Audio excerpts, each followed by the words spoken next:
Ready to go. Okay. Okay, guys, we just picked up a new toy. It's beginning of September, so you know what that means. More go-karts and less lawnmowers. Now this one obviously is fresh out of tires. We're gonna have to put 4 tires on it. We might have to hammer a rim out. It looks a little bit bent up, but I think we can save it.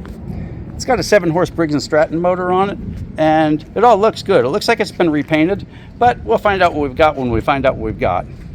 And I made a promise that we'd have a video of this, and this is the young lady that sold it to me.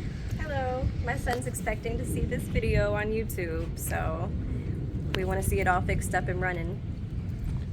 So you heard her. Let's get to work. Okay, I've pulled this thing about a half a dozen times, and I've got absolutely nothing out of it at all. And it's got a little bit of fuel in it, but I don't know how good a shape the fuel's in. So the first thing we're going to do,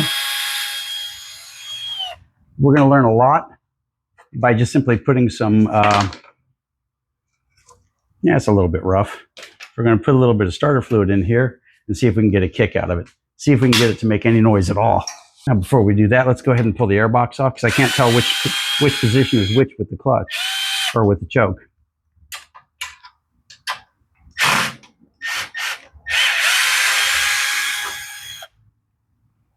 There we go. But I tried it with the choke going both directions and did not get so much as a peep out of the engine. And the carburetor does look pretty rough. Looks like it's been sitting around a while. That's not surprising though. Okay, let's hit her with starter fluid and see what we've got.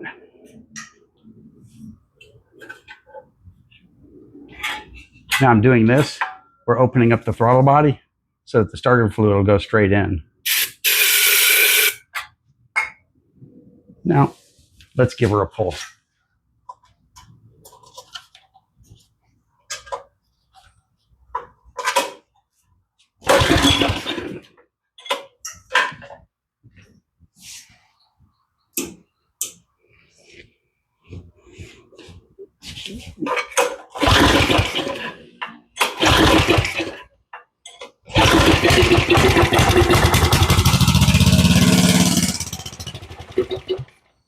And that's everything we wanted to hear. So that tells us that our carburetor is in bad shape. So we're going to go ahead and grab our 3/8 and pull the carburetor off and give her a quick cleaning. Tell you what, that feels more like a 10 millimeter. So let's switch off before I tear it up.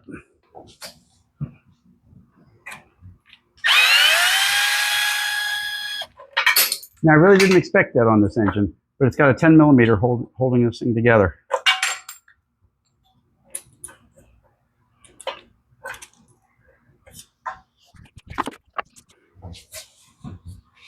So now that we know we're going to be doing a bunch of screws, I've got a magnet here. We're going to keep our screws on so we don't lose anything along the way.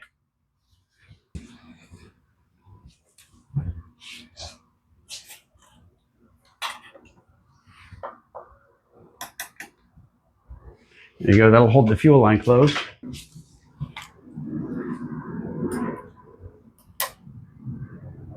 And take lots of pictures when you do this, because this one's pretty simple, but you just don't know.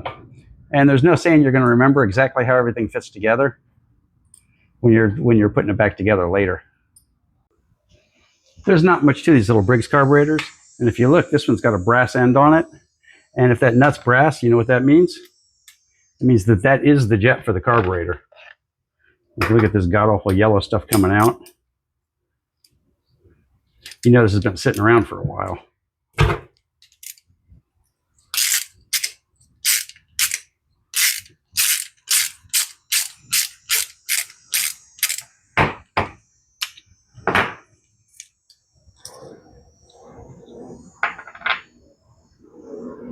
And there you have it. That's your jet. You get 2 little ports here, and they look pretty clear. But you've also got a center port here, and I can't see much in it. So this needs cleaned up for sure. Now we'll open her up, see what the float looks like, and all the other whatnot inside. We need a new top gasket.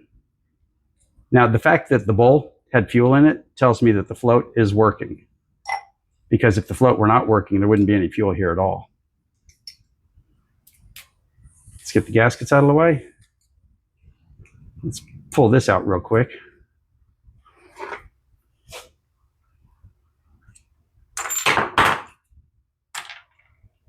And there you have it.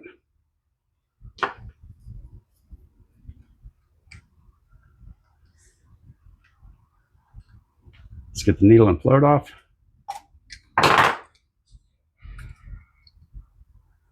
Okay, that needle moved pretty sticky inside. We might have to put a new seat inside this one, but we'll worry about that when we worry about that. I'm going to take all this over. We're going to take this over and put it through the ultrasonic, and we'll be back in shortly. While the ultrasonic's out doing its job, we'll go ahead and drain the fuel on the gas tank, because we know it's not going to be worth keeping. It looks pretty yellow, kind of orangey, but it's not as bad as it could be.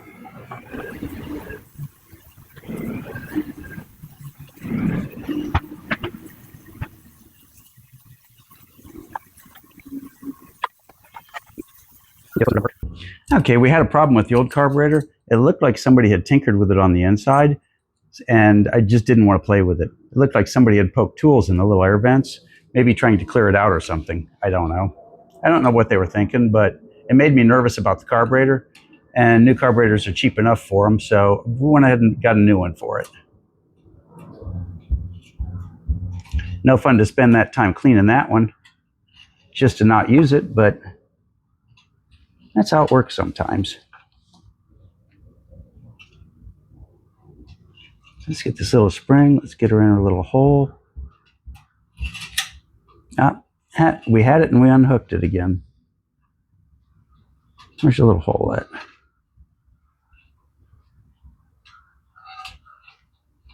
There we go. Let's get our tool out of the way without unhooking it a second time. Let's get our little spacer plate back in place. Gasket looks good. That's still on the motor, so we'll use that. There we go. Let's get our new gasket, and let's get our bolts ready. And you see, even though this sat overnight, because we had the magnet holding all the bolts, we don't have to worry about anything being lost.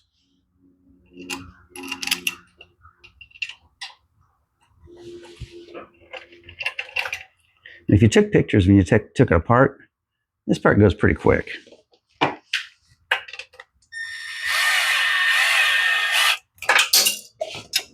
That's one. Let's get the other one started.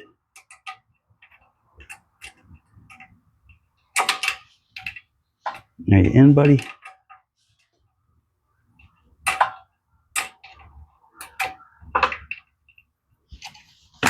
And I think that's it. You can hear the tool rubbing against the carburetor body. There we go. And that should take care of that. And once we got our fuel line back in place, you should be ready to go. Turns out the air filter is the exact same one that goes on the Briggs & Stratton Quantum engine. That made life easy. It means we didn't have to get any new parts. So let's put our air box on.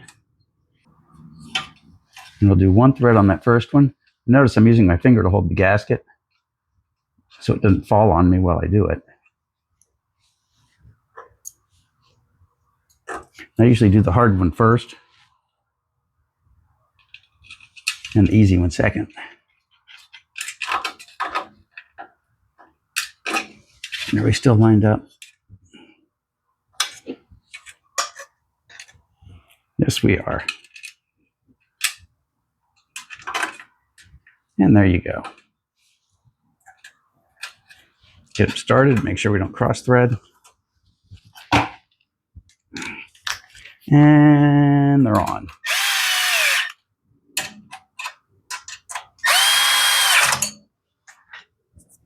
Okay, and that's about it.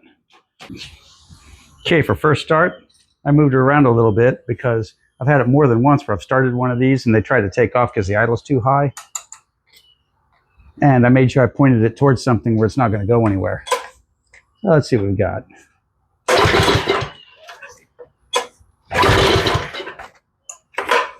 Did we turn the switch on? We did not.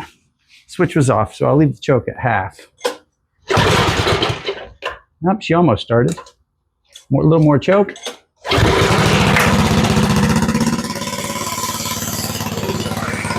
sounds pretty good. She's not moving much, but with the front tire the way she is, I don't think she would.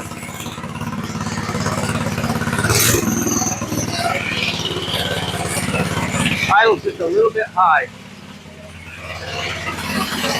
We'll turn the idle down just a touch.